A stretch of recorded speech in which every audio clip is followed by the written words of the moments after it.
Okay, good day everyone. Today we will discuss the topic 1 entitled The Role of Transportation and Logistics. We spent a little time on this before, but today we will go much further. Okay, we'll look at the real cases and also the actual cost impact and how transportation connects to a company's competitive advantage. Okay, so at the end, I will give you an assignment. So let's begin. Okay, so here's our roadmap for today. Part 1, foundations, what logistics and transportation actually are, and where transportation fits in the bigger picture. Part 2, the four pillars, the four big reasons transportation matters, no, connecting the supply chain, even the driving cost, shaping customer service, and also the enabling market reach. Part 3, real world cases. We will look at e-commerce, also perishable goods, and our own Philippine archipelago context. And part 4, wrap up. This is just a recap. I will give you an assignment and also short quiz and recitation.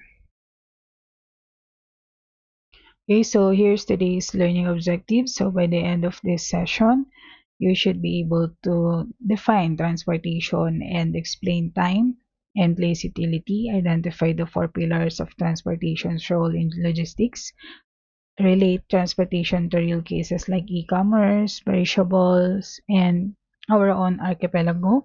And also you will be able to explain the link between transportation, customer service, and competitive advantage. And also you will be able to distinguish the consequences of poor transportation from the benefits of doing it well. So these are exactly what our quiz will check. Okay, so before we talk about delivery trucks or shipping containers, we need to ask one big question. What is logistics? So imagine logistics as the master plan or the conductor of an orchestra. Now, the formal definition says logistics is the process of planning, implementing, and controlling the efficient flow and storage of goods, also services and information from where they start.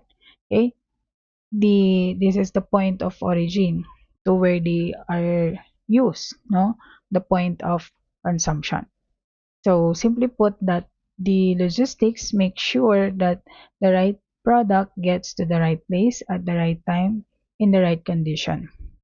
Okay, so on this slide you will see six main activities that make up logistics. So let's break down each one so you can see how they work together. Okay, so first is the sourcing and procurement. So this is where a business buys raw material, supplies, or finished goods from suppliers.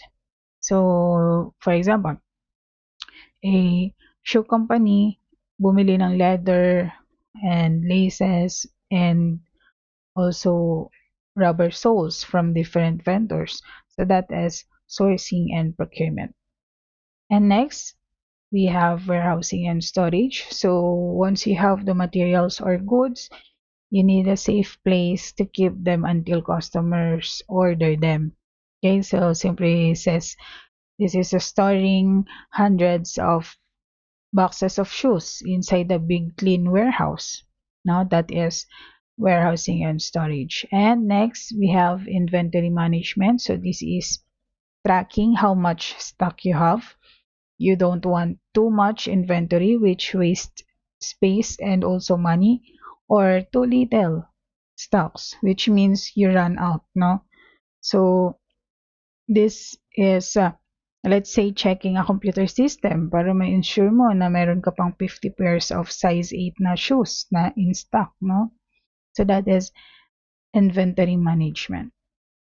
Next is the transportation. So this is the physical movement of goods from point A to point B, right? So you notice how it's highlighted on our slide because It's our main focus in this course. Okay? So let's say delivery van, no? Na kinukuha niya or tinake niya yung box na shoes from the warehouse straight to a store, or dinala niya sa customer's doorstep, no? Sa dineliver niyo door to door, no? So that is the transportation works. Next, order processing. So this is a handling. No, this is handling the customer's request from the moment they place an order to when it gets back. Okay, so let's say receiving an online order and printing the receipt and giving the order details to the warehouse team para i-pick up yung shoes doon sa mga shelves. Okay, so that's the order processing. Next is the information flow.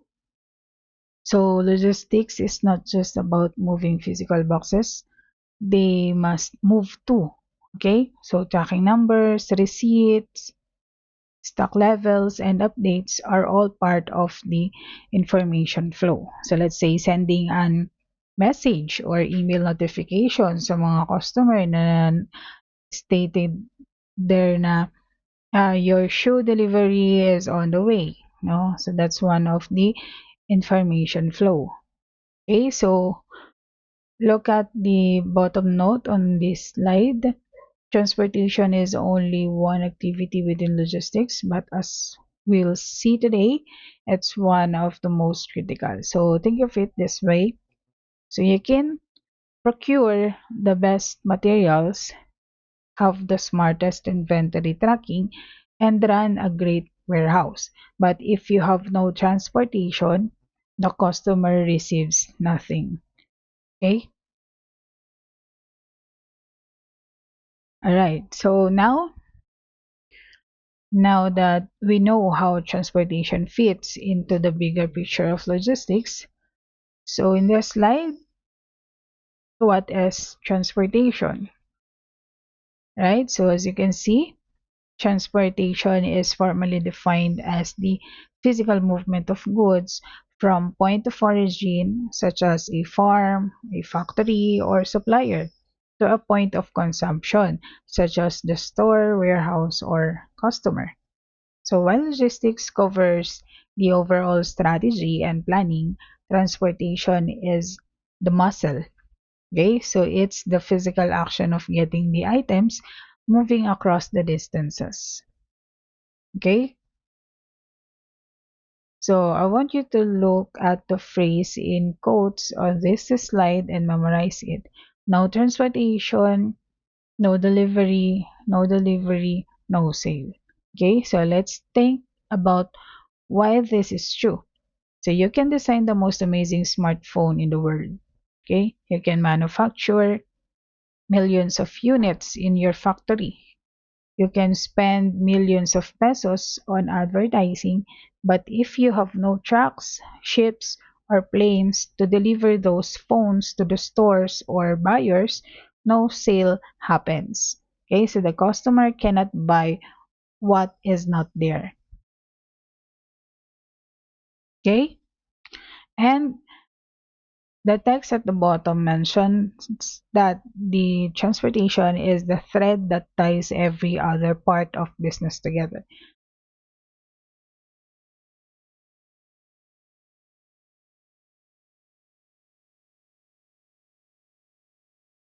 Okay, so as to the step one, point of origin. So we have, let's say, meron tayong sugar plantation in Negros na nag-harvest ng tons of raw sugarcane. So the role of transportation is that a freight truck moves the raw sugarcane to the processing plant. So that is the step one, which is the point of origin, which is the supplier or the farm. Next is the processing and manufacturing. So the refinery processes of the sugarcane into refined white sugar. So the role of transportation there is an inter-island cargo ships carries tons of refined sugar stocks from the Negros going to Manila port. Next is the storage or the warehouses. No, the sugar sits in the distribution warehouse in Manila, in Metro Manila. So the role of transportation there is when a delivery truck moves full pallets of sugar from the warehouse papunta dun sa regional supermarkets.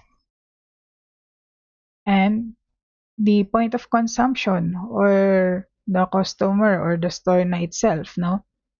Or the end user, no? Let's say yung local bakery, no? Bumili siya ng bag of sugar at the supermarket to bake bread for the neighborhood. So the role of transportation there is the final mile delivery puts the product right into the hand of the end user. Okay, so always remember, no matter how great a product or business model is, transportation is the non-negotiable link that turns a product sitting in a factory into the real revenue. Okay, next, now that we know what transportation is, let's look at where transportation fits in the supply chain. Look at the screen. You see four big white boxes representing the major stages of business: the source, make, store, and sell. Okay, but notice what is sitting between each box: orange arrows labeled transport. Okay, as this slide states, the transportation is the connective link between every stage. Okay, without it, each stage stands alone. Okay, so let's examine what every single arrow actually represents. Each arrow is a specific transportation event. Okay, for the arrow 1, from source to make. Okay, so let's say the raw materials don't magically appear at the factory floor. Okay, they must be harvested, extracted, or purchased, and then move to the manufacturing facility. Okay, so let's say a flatbed truck carrying raw logs from the forest timber yard to a manufacture factory. Okay, so that is source to make. And then the arrow 2, from make to store. Okay, so once the raw materials are processed into finished goods, the factories rarely sell everything directly off the assembly line. Goods must be must travel to warehouses or distribution centers for safe storage and inventory sorting. So let's say uh, yung closed van, no, nagshiship siya ng 500 newly assembled dining tables from the factory to a central distribution warehouse. Okay, so that is the from make to store. Next, from store to sell. So this is the final leg, no? Often called the last mile delivery. It moves store products from the warehouse to retail stores, malls, or straight to the consumer's doorstep. Okay, so let's say itong delivery truck, moving those dining tables from the warehouse to, let's say, IKEA showroom or directly sa customer's home, no? So that is from store to sell. Okay, so now look at the dark blue box at the bottom. Remove any single arrow and the whole chain breaks down. Imagine what happens if just one arrow fails. If arrow 1 breaks, no, the factory has no raw materials, so workers sit idle and production stops completely. And if the arrow 2 breaks, the factory fills up with finished products until there is no room left and to manufacture everything new. No? And if arrow 3 breaks, the warehouse is full but store shelves are empty, customers leave angry, and sales drop to zero. So every stage depends 100% on the movement connecting it to the next. Okay, so again, the transportation is not just a single step. It is the glue holding each or every stage together. Okay,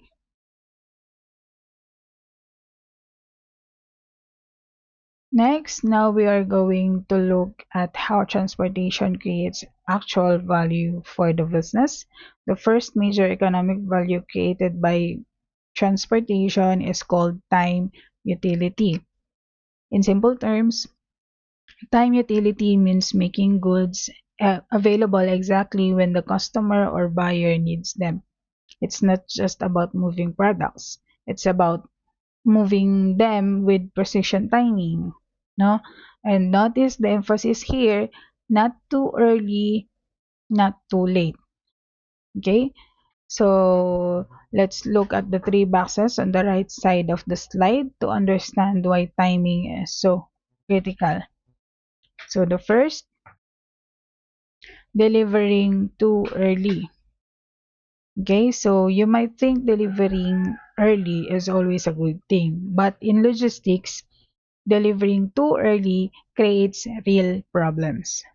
Okay, so if items arrive weeks before they are needed, the business has to pay extra money to store them, and cash gets tied up in the inventory that is not selling.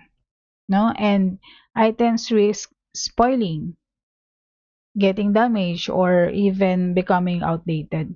Okay, so let's say there is a small bakery receiving 500 crates of fresh milk 2 weeks before yung kanilang big holiday rush. No? So their refrigerators overflow and the milk spoils before they can even use it. Next is delivering too late. So delivering late is disastrous for the customer satisfaction. No? Late shipments cause stockouts or uh, empty store shelves. Also, they lost sales and missed deadlines and unhappy customers who will gladly take their business to a competitor. So let's say ordering a customized birthday gift online, no? Na nag-arrive 2 days after na nung birthday party. No? So yun yung delivering too late. Next is the delivering just right. So when the transportation gets the timing just right, now everything operates in harmony. Storage costs remain low, operations run smoothly without bottlenecks, and customers stay happy and loyal. Okay, so look at the real world example highlighted at the bottom of the left box.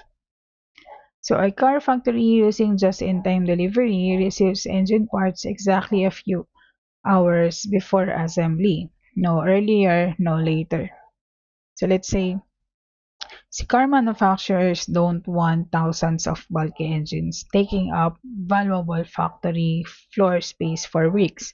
So they rely on precise, scheduled truck deliveries so that as the car body moves down the assembly line, yung engine arrives at the factory dock right at the exact moment.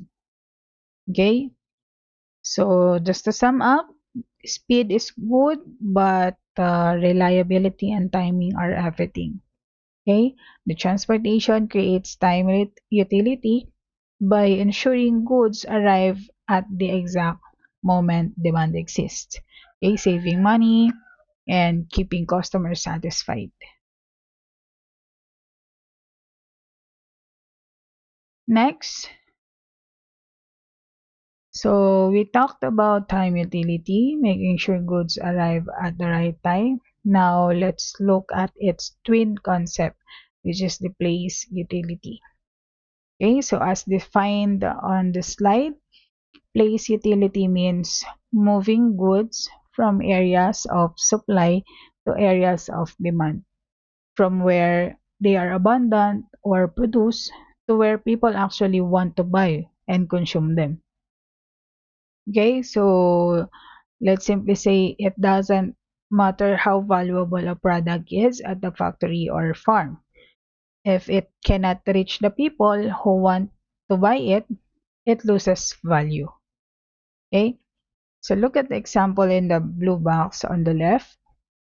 Pineapples grown in Bukidnon are transported to markets in Metro Manila where there is demand but no legal supply. So think about this. The Bukidnon has the perfect soil and climate to grow thousands of sweet pineapples. But the local community in Bukidnon can only eat so many apples. Meanwhile, millions of people in Metro Manila want fresh pineapples every day.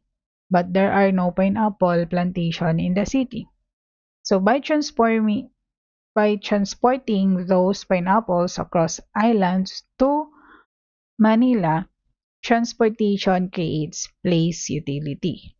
Okay? It turns surplus produce in Mindanao into high value food in Luzon. Okay? So to really understand why this matters, look at the right side of the slide. What would happen without place utility? The goods would stay trapped where they are produced. Okay, so no matter how incredible or high quality a product is, it would just sit on a shelf or rot in a field. So let's say merong shoe manufacturer in Marikina. They are making world-class leather boots, but only able to display them to people living on that exact street. Okay, so they are trapped there. Next, the farmers in the province couldn't sell to city buyers. And agricultural communities would lose out on higher income because they couldn't reach bigger urban markets. So let's say vegetable farmers in Benguet, they are being forced to sell tomatoes for almost nothing locally because they cannot ship those vegetables to supermarkets in Manila. Okay, next. Businesses couldn't source raw materials from other regions in of or countries. So let's say manufacturing would grind to a halt because factories rely on global and regional supply chains for components. For example, merong electronics na merong electronics assembly plant in Cavite. They are unable to make microchips because silicon imports from abroad can't reach the factory. Okay, next. Consumers could only buy what is available in their exact local areas. So our choices as consumers would be extremely limited. No? Let's say if if you are living in the city that could never buy fresh seafood, or you are living on an island meant you could never buy imported electronics, no? So again, the place utility unlocks economic potential. Now, the transportation bridges the geographic gap between the producers and consumers. Local and turning the local abundance into nationwide and global values.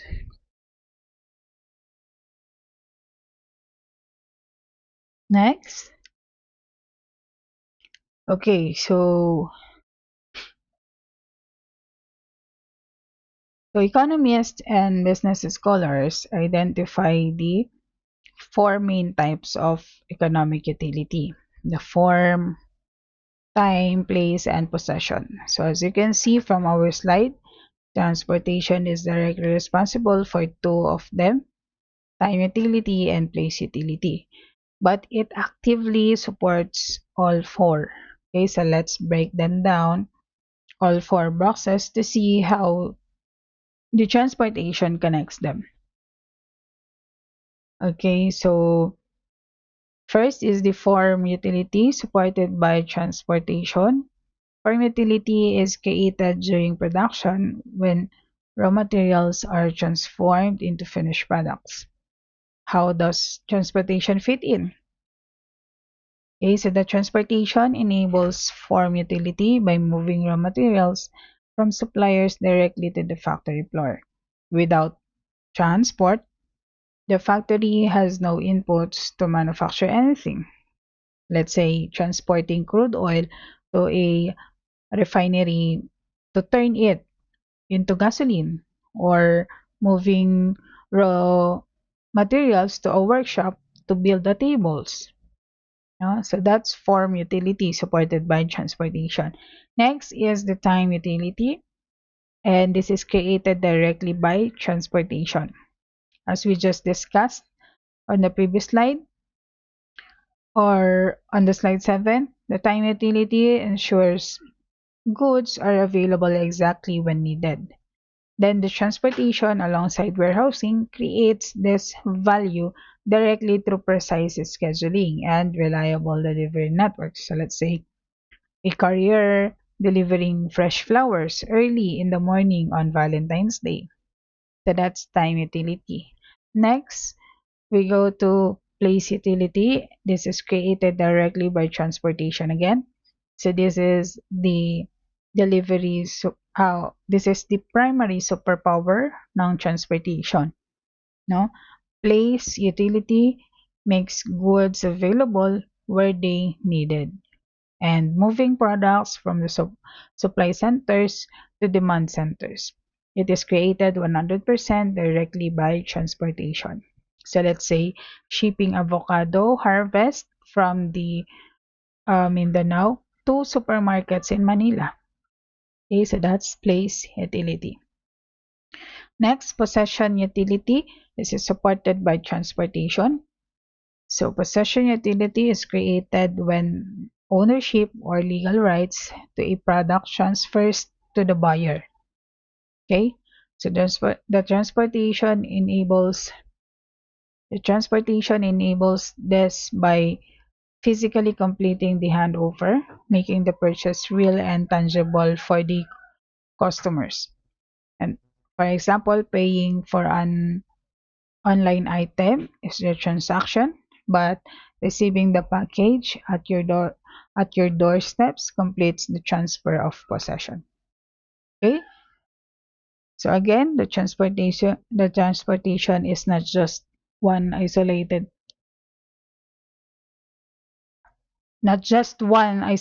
task. It touches every form of value a business creates. So it directly creates time and place utility, while enabling and supporting form and possession utility.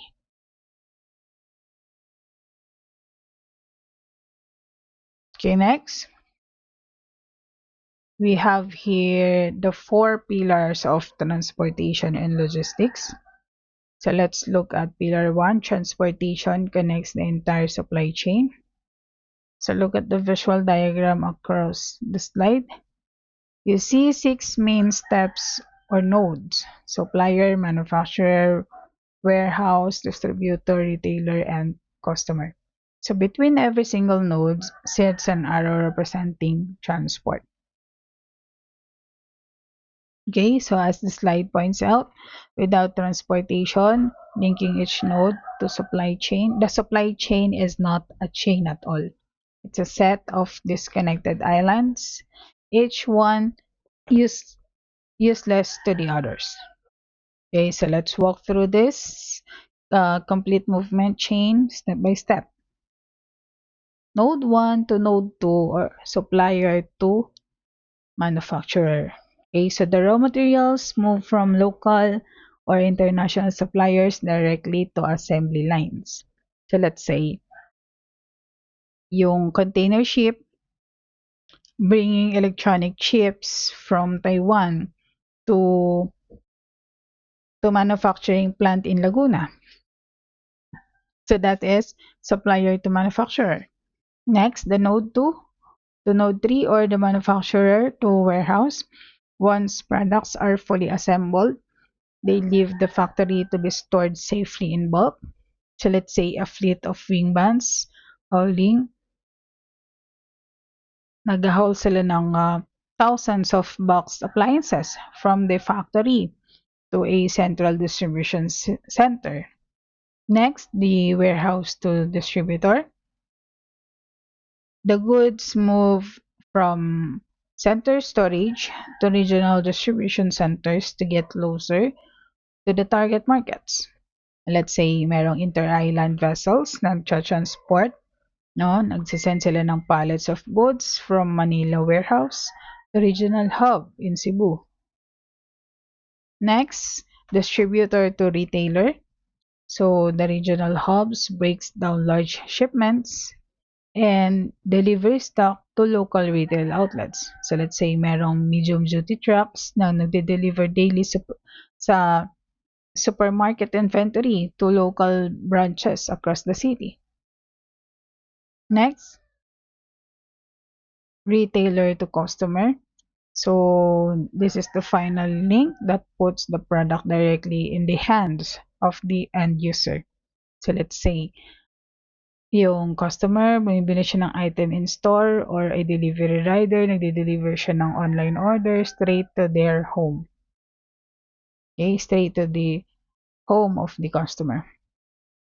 Okay, so now look at the bottom note regarding practical implications. So we have here a delay or breakdown anywhere in the transportation link can stall the entire chain.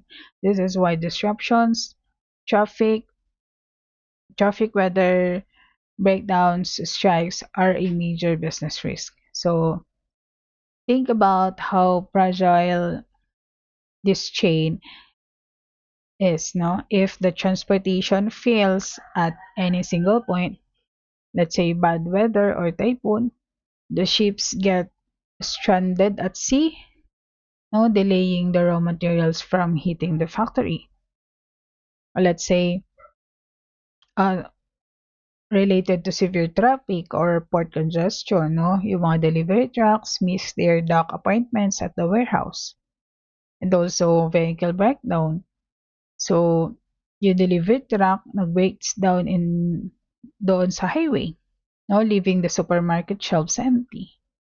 So every bottleneck creates a ripple effect. Okay, the ripple effect down the entire line.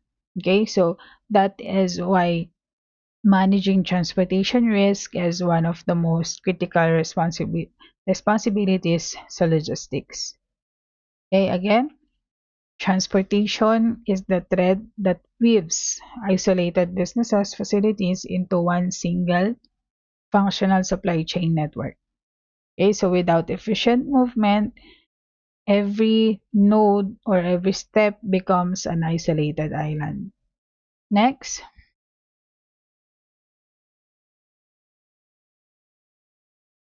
okay, so now we move to pillar 2, transportation as a major cost driver. So here is the fundamental truth in logistics. So of all the activities in the logistic chain, warehousing, inventory management, packaging, the transportation is typically the single largest cost component because it is such a huge expense. Even tiny improvements in transport efficiency can save a company millions of peso. But on the flip side, if transportation is mismanaged, it can quickly eat up all profits and cause major financial losses. So on this slide, we break down where all the money actually goes into four major categories. First is the fuel and energy. So this is the single biggest variable cost in almost every transport operation. Fuel prices fluctuate constantly, meaning a sudden spike in diesel or gasoline prices directly impacts the delivery budgets.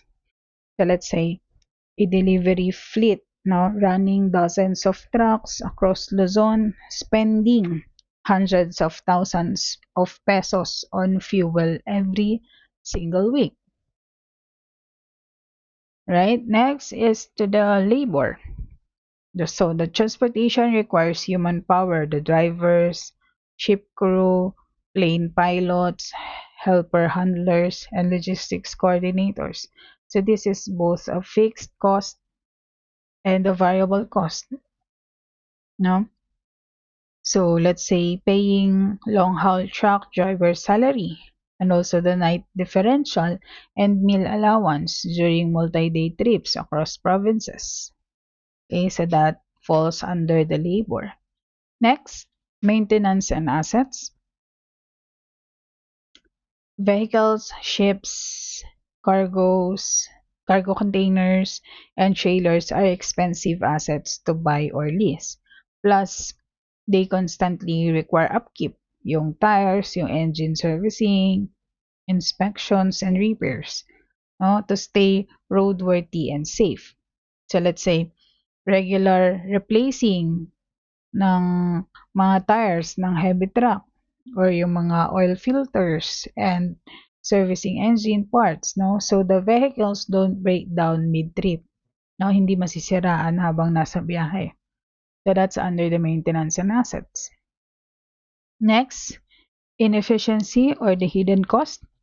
So this is where money quietly drains out of the business without people noticing right away. Poor route planning or yung bad traffic, long waiting times at ports or loading docks, and empty return trips, no, na nag-a-add doon sa costing ng without adding value. Okay, let's say merong delivery truck, nagda-drive siya all the way from Manila to Batangas ng fully loaded.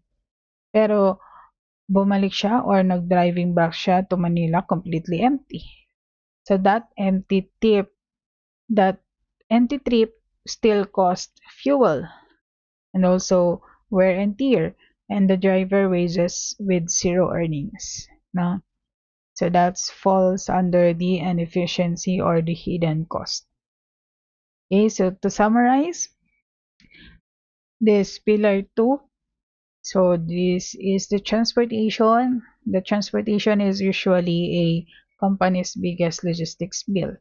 Okay, managing fuel, labor, equipment, upkeep, and eliminating yung mga efficient empty trips is now smart logistics professionals keep operations profitable. Next, let's look at the pillar 3, enabling customer satisfaction.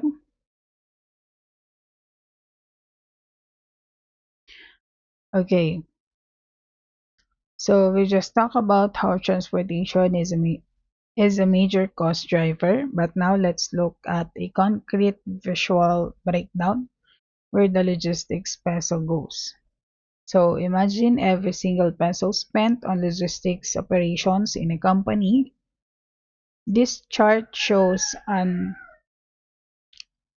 illustrative breakdown of how that peso gets divided across four main areas, while exact numbers vary depending on the company and industry. So this gives us a very realistic picture of a typical logistics budget. So let's examine how that peso is split. So as to the transportation, we have 55%, or let's say 55 centavos, no? More than half of the entire logistics budget goes straight into moving goods, fuel, driver pay, vehicle maintenance, tolls, and freight charges. So it claims the absolute largest share ng budget, no? For example, out of 1 million peso monthly logistics budget, so 550,000 pesos is spent just on trucks, fuels, and shipping. Next, warehousing and storage, 20%. No, this is the second largest chunk goes toward renting physical warehouse space and also paying utility bills, running forklifts, and warehouse facility operators. So let's say merong magre-rent ng cold storage facility or distribution center in an industrial park. So that is 20% of the budget. Next, inventory carrying cost is cost 15%. This is the cost of holding goods in stock, including insurance, taxes, interest on tied up capital, shrinkage, and potential damage or obsolescence. No? For example, insurance coverage and financial interest paid on stock sitting doon sa warehouse racks na nag-aantay na mabenta. No? That is inventory carrying cost. Next, order processing and admin, which cost 10%. So this is the smallest portion, covers administrative overhead, customer service software, order and assistance, and office paperwork. So let's say operating software subscriptions and clerical staff processing customer invoices. So that is order processing. Now look at the call out box on the right side. Why this matters?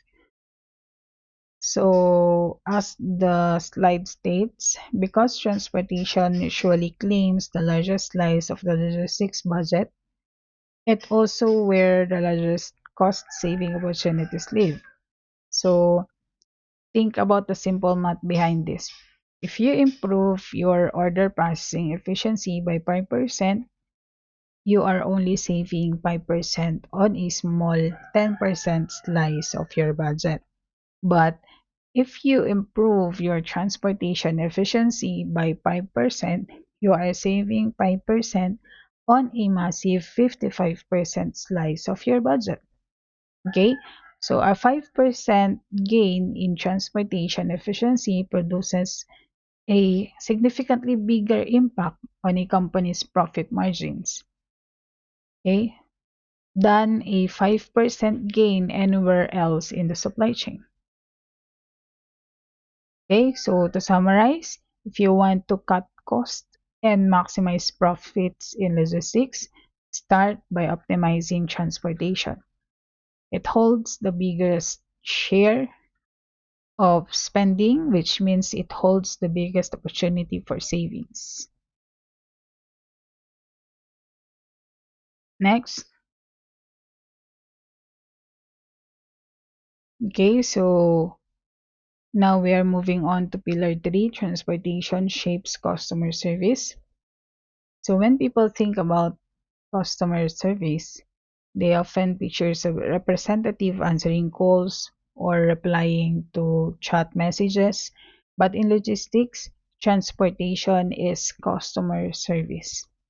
Okay, for many businesses, the delivery process is the only physical touch point the customer ever experiences with the entire supply chain. No, how that delivery happens defines whether a customer comes back or lives forever. So, take a close look at the quote highlighted in the center box. The customer never sees your warehouse. They never see your supplier contracts. They see the delivery truck and whether the box arrived on time and intact. So let's think about what this really means. You can negotiate the most cost-effective supplier contracts in the world. You can also operate a state-of-the-art hyper-organized warehouse. But to the customer, none of that hidden work exists. The entire judgment of your brand comes down to that exact moment when the parcel arrives at their doorstep. Okay? Next, the text above the quote highlights three critical factors that shape the customer's impression. Was it on time? Was it undamaged? Was it correct? First, was it on time? So reliability builds trust when a shipment arrives on or before na dun sa pinra mismo na delivery window. It reassures the customers that your business is dependable. So let's say a restaurant receiving a fresh batch of ingredients right before the lunch. No? Was it on time? It answers that question. Next, cargo handling matters just as much as vehicle speed. If a package arrives crushed or wet or broken, then the customer instantly feels disappointed and frustrated. No, that answers the was it undamaged? For example, ordering a fragile glass vase online na nag-arrive safely padded and without a single crack. And this answers was it undamaged? Next, was it correct? So transporting the right box to the right address completes the customer experience seamlessly. Okay, so to sum up, transportation is the public face of your entire supply chain. You can have the best products and marketing in the world, but if the delivery truck arrives late or hands over damaged goods, that single impression can ruin the customer relationship. Next, okay, continuing with pillar 3, we just talk about how transportation shapes customer impression. Now, let's answer a practical questions. What does good delivery service actually look like? So, excellent delivery service is not about luck or random acts of speed. It comes down to three non-negotiable core standard pillars: on-time delivery, damage-free handling, and order accuracy. So let's break down each one. On-time delivery, this means arriving consistently without a promised delivery window, not just eventually, but reliably every single item. In business, a late delivery disrupts schedules, causes downtime, and breaks customer trust. For example, merong delivery truck nagde-deliver ng um, fresh morning produce sa mga restaurant before 6 a.m. every single day, rather than showing up unpredictability at noontime, no? So that falls under the on-time delivery. Next, damage-free handling. Goods must arrive in the exact same condition they left. This relies on proper cargo handling, secure packaging, careful driving, and protective equipment during transit. Next, order accuracy. So this means delivering the right product in the right quantity to the right customer every time. A fast delivery is completely useless if the driver hands over the wrong item. So let's say delivering 10 boxes of medium blue shirts to a store A instead of accidentally dropping off 10 boxes of large red shirts intended for store B. Okay?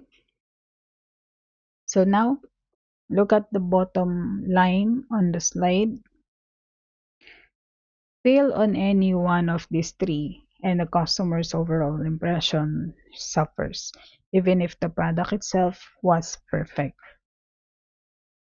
So think about how unforgiving this is. So if an item is on time and accurate but arrives broken, unhappy customer, no? So if an item is undamaged and accurate but arrives 3 days late, so result nun, unhappy customer. If an item is on time and undamaged, but it's the wrong product, unhappy customer again. So to deliver true customer value, logistics managers must excel at all three simultaneously. Okay? On time, intact, and accurate, that is the gold standard of delivery service. Next, pillar 4, transportation enables market reach. Imagine you own a business that makes an incredible product. Without transportation, your customer base is strictly limited to the people who can walk to your front door. As you can see from the concentric circles on the left and the cards on the right, transportation allows a business to expand its reach in levels from local to regional to national and ultimately to global. Okay, so let's examine how each layer of transportation expands a business's horizon. First is the local level, or the innermost sphere, or the bottom card. Okay, so at the local level, there is virtually no formal transportation involved. A business serves only its immediate neighborhood. So let's say a small neighborhood sari-sari store serving neighbors within walking distance. So that's the local level. Second, regional level, by introducing land transport, specifically trucking and delivery vans, a business expands beyond its neighborhood to connect with nearby provinces and cities. So let's say a farm in Laguna using delivery trucks to supply fresh produce to markets across nearby provinces and Metro Manila. Next, national level. To reach an entire island nation like the Philippines, businesses use multimodal transport, domestic air cargo, inter-island shipping, and rail networks.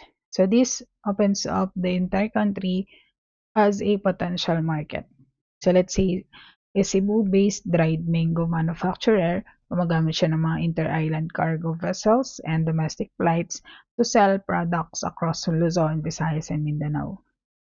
So that's national level. Next, global level, or the outermost expansion. So this is the ultimate reach. Ocean freight containers and international air cargo connect domestic businesses directly to global trade lanes and international consumers. So let's say exporting Philippine coconut products or electronics worldwide via international container ships departing from major seaports. Okay, to sum up, Pillar 4 transportation determines the size of your potential market. The broader and more reliable your transportation network, the larger your customer base can grow. Okay, next. Now that we understand the foundation and the four pillars, let's look at how all of this plays out in real life.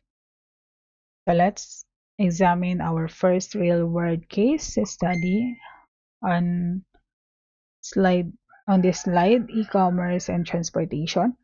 So think about platforms we all use regularly like Shopee and Lazada. So online sellers depend almost 100% on courier partners para ma-fulfill yung every single order. So a merchant's physical job ends the moment they pack the item into a bubble mailer.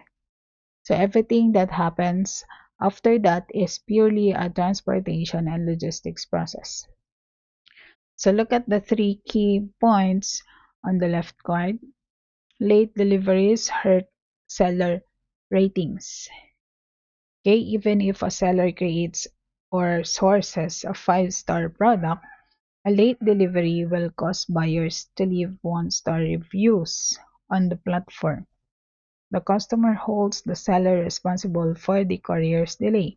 For example, ordering a dress for a weekend event, but the rider delivers it on Monday. So the buyer leaves a negative rating even though the dress itself fits perfectly.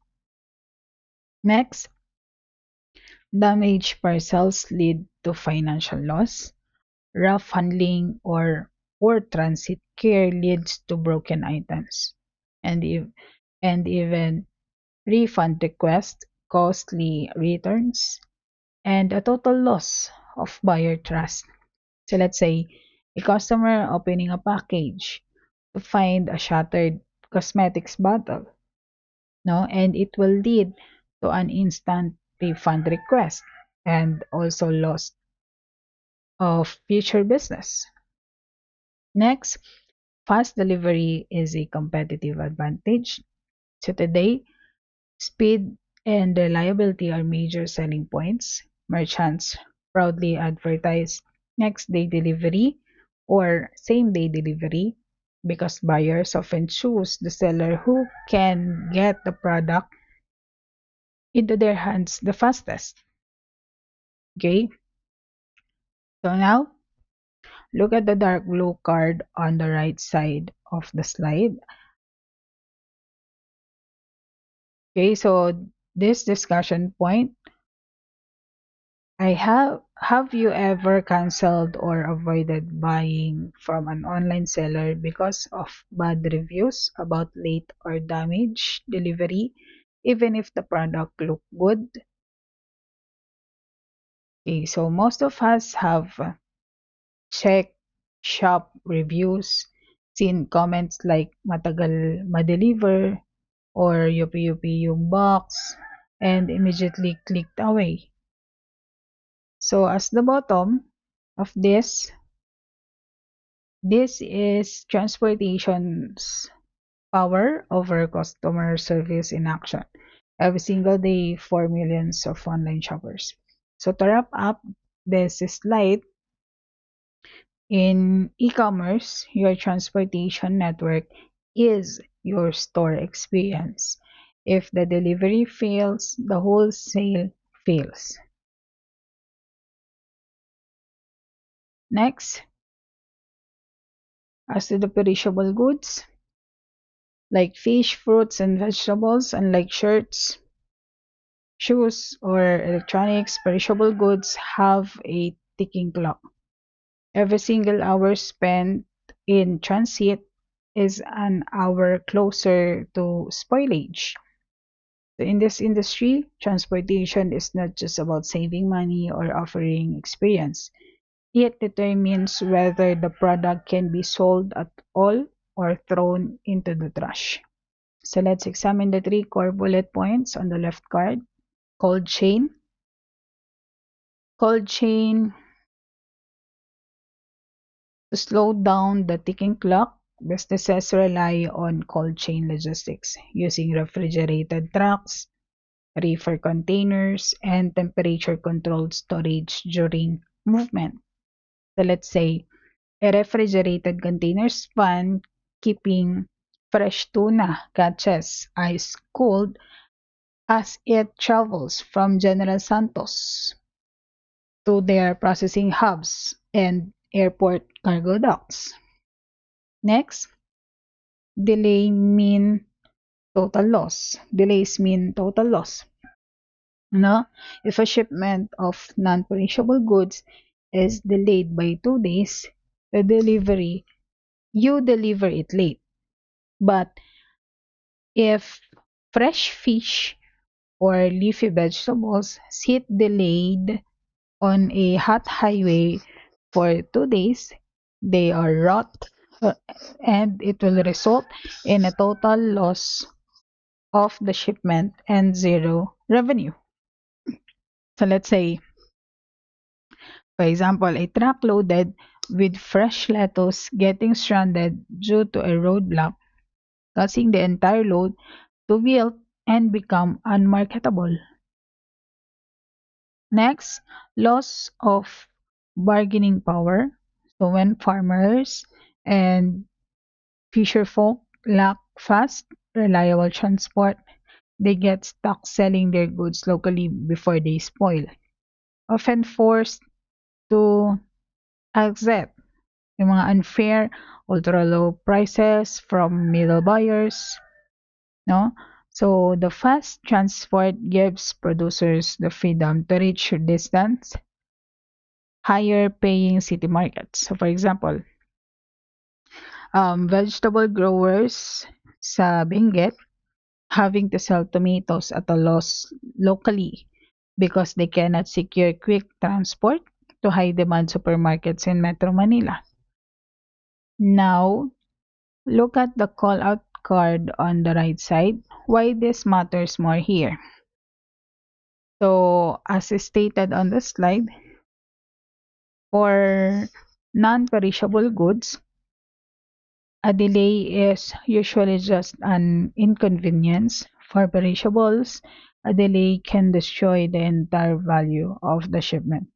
Remember, when we discussed time utility in slide 7, this is this case study proves that time utility is not just an abstract economic concept. It is a matter of business survival for our agriculture and fisheries sectors. So to summarize, in the fresh food industry, speed and cold chain reliability equal product value. Okay, without fast transportation, hard-earned harvest and catches go to waste. Okay, next.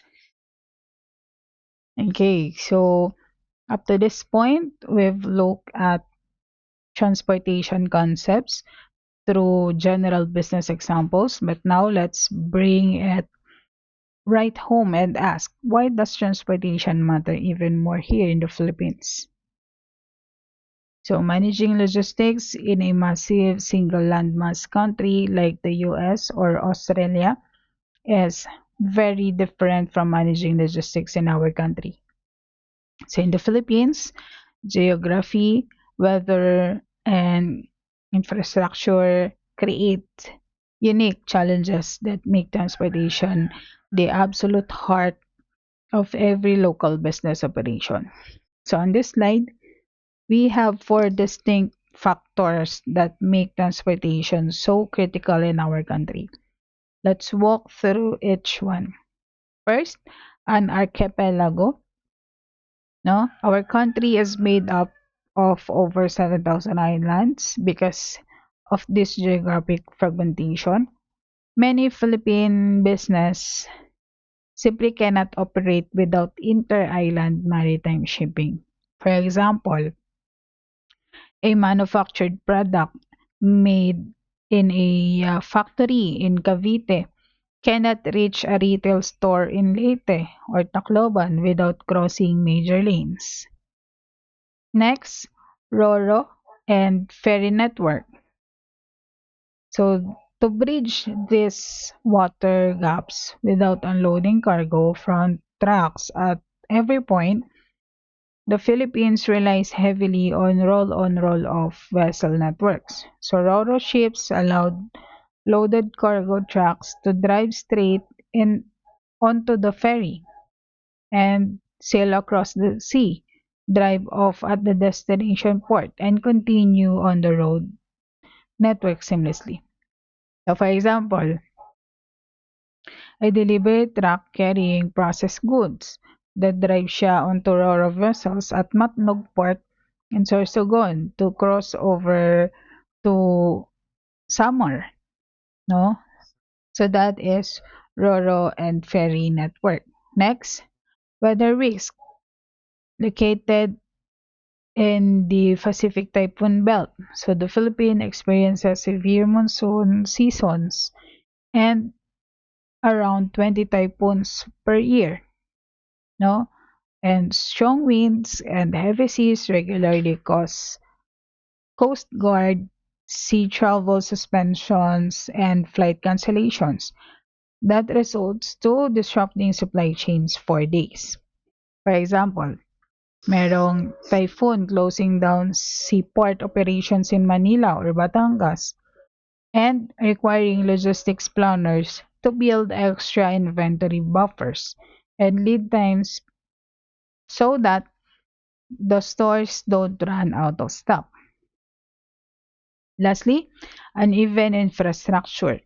So road network quality and port facility capacity vary significantly between major urban centers like Metro Manila or Cebu versus rural island provinces. So narrow provincial roads, unpaved routes, or congested ports directly affect yung transit time. and also fuel consumption and vehicle wear and tear. For example, a delivery truck or a delivery van taking twice as long to navigate narrow provincial routes para ma-deliver yung goods to remote municipalities compared to driving on expressway. So that's under the uneven infrastructure. To sum up, the Philippines, transportation is not just an operational task. It is a strategic survival skill.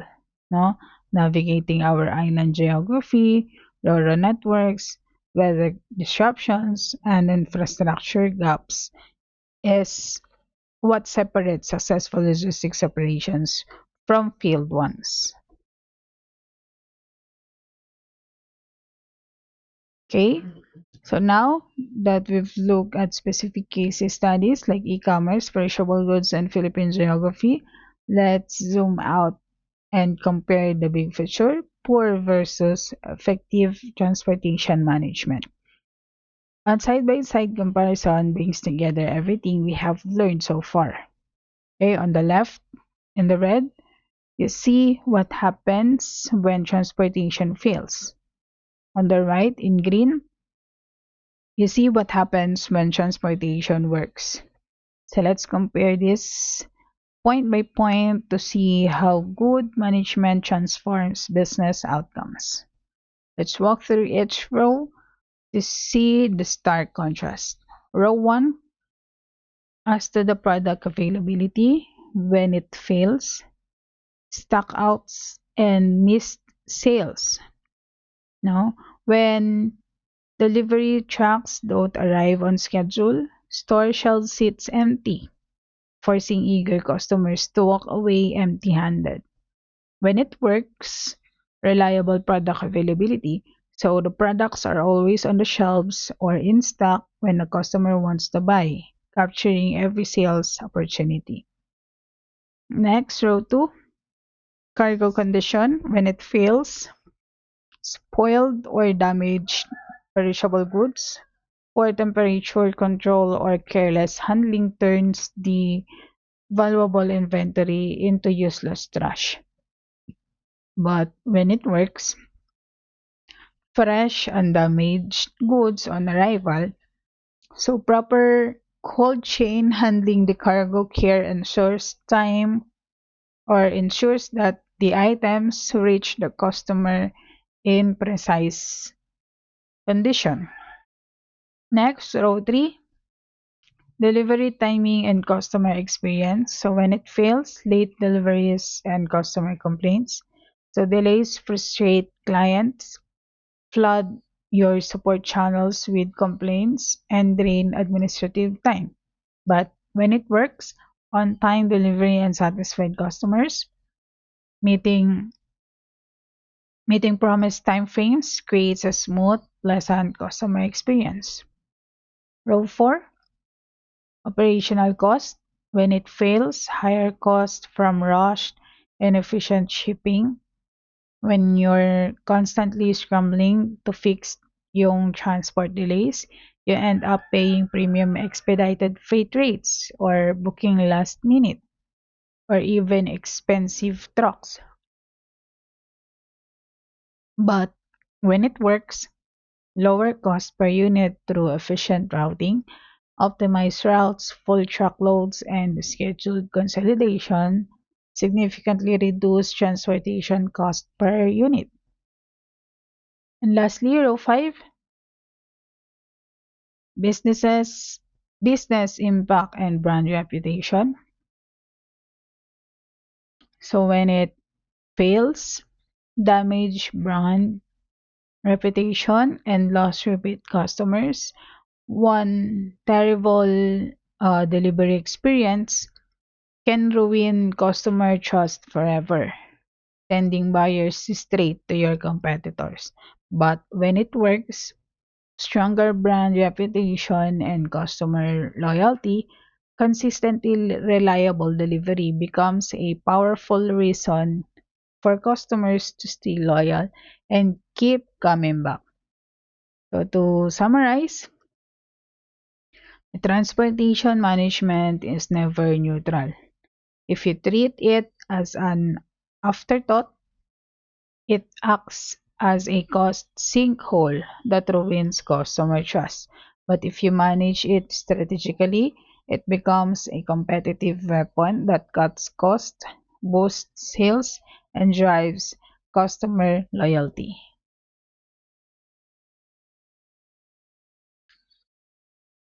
Okay, so we often think of transportation as an operational necessity, just moving boxes from point A to point B. But smart companies views transportation as a strategic weapon. So in business strategy, companies generally win market share using one of two broad approaches: cost leadership and differentiation. As you can see from the two cards on our slide, efficient transportation management plays a direct pivotal role in making both strategies work. So let's look at the left card first, cost leadership, how transportation drives cost leadership. So cost leaderships win by offering the lowest prices in the market while keeping their business profitable. How do they do it? By optimizing every step of their transportation network, running full truckloads, eliminating empty backhauls, mapping out fuel efficiency routes, and also negotiating favorable long-term freight rates. And the drive down dun sa total unit cost. Now, for example, a massive grocery chain or big box retailer that stays famous for consistently low everyday prices. So they are not sacrificing quality or profit margins. Their low prices are made possible by a hyper efficient delivery, no, and tight transportation scheduling. So that is cost leadership. Now let's look at the right card, differentiation, how transportation drives differentiation. So differentiated companies don't try to be the cheapest. They try to be the best and or most convenient. Here, faster, ultra reliable, or flexible delivery becomes the core selling point of the product itself. Now, the customers are more than willing to pay a premium price for a peace of mind that their orders will arrive intact and within hours. For example, premium e-commerce options or express couriers offering guaranteed same-day or next-day delivery, saan si customers happily pay an extra delivery fee just for the speed and certainty. Okay? So to sum up, transportation supports whatever strategy your business chooses. Want to be the cheapest? Optimize transport to slash cost. If you want to be premium choice, then leverage speed and reliability to delight the customer.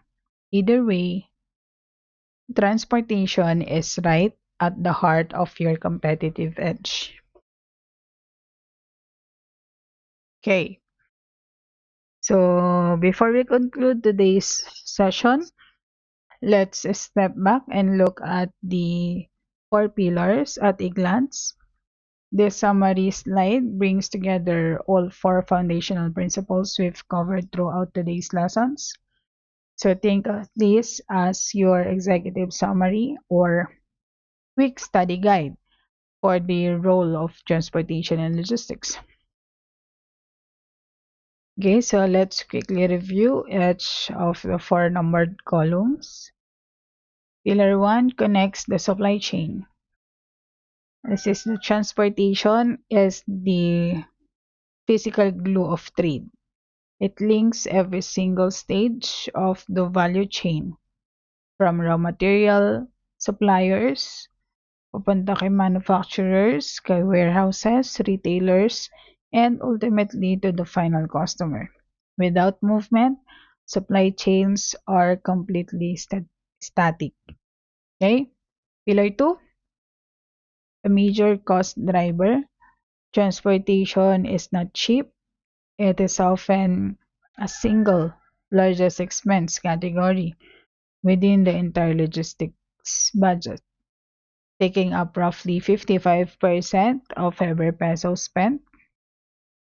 Because it's the biggest cost center, it also offers the single biggest opportunity for business savings and efficiency gains. Next, Pillar 3 shapes customer service. For most consumers, the delivery process is the only part of the supply chains they ever physically see.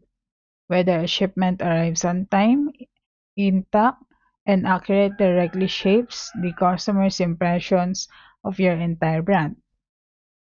And lastly, Pillar 4 enables market reach. Transportation breaks geographic boundaries. It expands a business from a small local walking distance market into regional, national, and international global trade lanes. Okay, so to wrap up, transportation is not just an expense line on a ledger. It is the backbone of supply chain integration, customer satisfaction, and business growth. Okay, so our final slide for today's lecture on the role of transportation and logistics. To wrap up everything up, let's review the five key takeaways that summarize everything that we've discussed today. If you remember nothing else from this presentation, these 5 points represent the core essence of the entire course module. So let's walk through each check mark together. Transportation is the physical thread of logistics. So transportation is defined as the physical movement of goods. It acts as the binding thread connecting sourcing, production, storage, and final sales. So without physical movement, every step of business remains static. Next, creation and support of economic utilities. So transportation directly creates time utility, which is delivering goods when needed, and place utility, delivering goods where needed. Okay, while actively supporting form utility, bringing the raw materials to manufacturing, and possession utility, completing delivery to the buyer. Next, the four pillars of transportation. Transportation functions across four fundamental pillars. It connects the supply chain, acts as a major cost driver, shapes customer service, and enable market reach. Next, real world application in the Philippine context. So real world cases such as the e-commerce platform, perishable agriculture, fisheries, and our island nation's archipelagic geography, it demonstrates these pillars in action every single day. And lastly, the strategic bottom line competitive advantage.